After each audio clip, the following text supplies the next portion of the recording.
is it that you can plan your life one way, but it makes a dramatic turn in the opposite direction? This is a Toastmaster of the day, and fellow Toastmasters, greetings. Greetings. Was the plan intercepted by fate, or was it predetermined? Our life should have some sense of purpose before we depart from this earthly realm. I ask you this: has your purpose been defined or altered by your expectations? Has your purpose been defined or altered by your expectations? Before I begin, I think it would shed some light on what purpose means and what are expectations. Purpose can be defined as a reason for which something exists or is done. A second definition is fixed design. Fixed design. Expectation is the act or state of looking forward. Pretty self-explanatory. As many of you know, I have a 13-year-old daughter. And there are some things I expect her to do. I expect her to keep her room clean. I expect her to do the dishes. I expect her to start laundry on Friday afternoons after school. I expect her to get good grades in school so that she can go on to a good college or university. As a father, I expect these things from her. However, her purpose in life may be totally different than what I expect.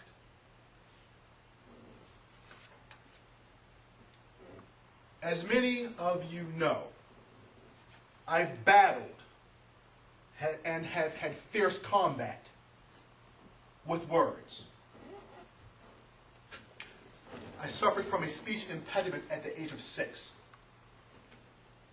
I used the analogy of I was drowning in a sea of words.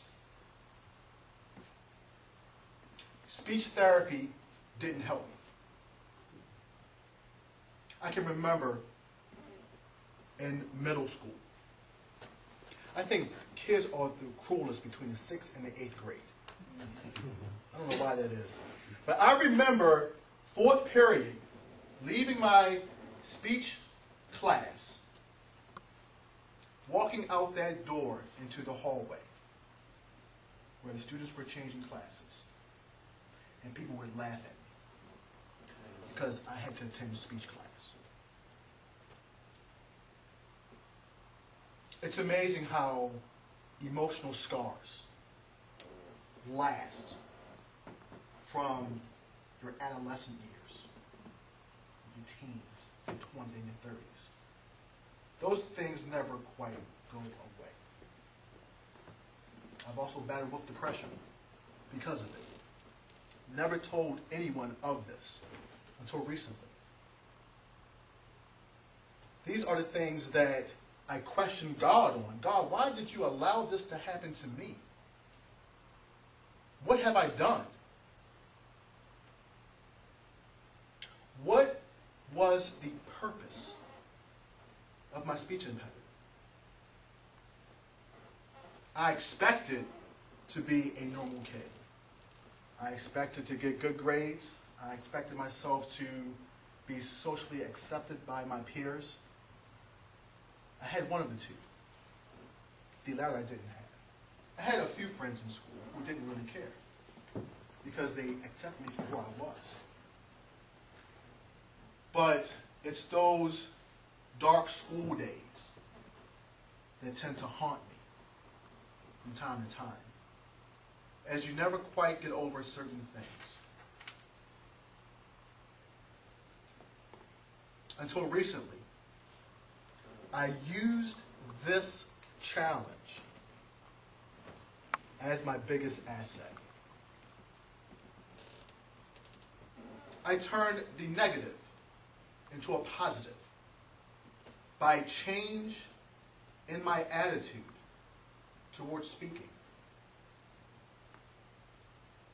I thought speaking was a chore. I thought speaking was the most horrendous thing on the face of this earth because of my fluency was hampered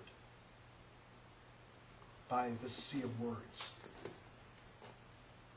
But it's all in how you are able to successfully change the way you view a situation. That's what I had to do. By doing this, I am now able to reach and help others who face struggles and encourage them to reach beyond their potential. That's purpose. It's not what I expected. That's my purpose. Building my business as a professional speaker. Mind you, I don't have one client yet, but I'm not discouraged. I've built my business on 3 major cornerstones. Number 1, passion. Turn passion into profession. Love what you do. Number 2, perseverance. Yes, there will be obstacles. Yes, there will be challenges. But do you have the tenacity to work through those difficult times? Is it worth it to you? Passion, perseverance. Number 3, purpose. I should be doing this. This feels good to me. This feels right to me. Those are the fundamental elements I have built my business upon. There is a gentleman by the name of Byron Pitts, and he is the 60 Minutes correspondent. I had the opportunity to read his book, Step Out on Nothing. Actually, I read it twice. I was that inspired by what this gentleman had gone through his entire life. It details his life from adolescent to where he currently is in his profession. It's an interesting story because he couldn't read until the age of 14. He also suffered from a stutter. People wrote him off. He was to become a statistic. He will never amount to anything. Out of the many quotes in his book, I found one that stood out to me the most. And I'd like to share it with you right now. That all the bad things in life had some good purpose if only I searched long enough. So I concluded that journalism was my purpose.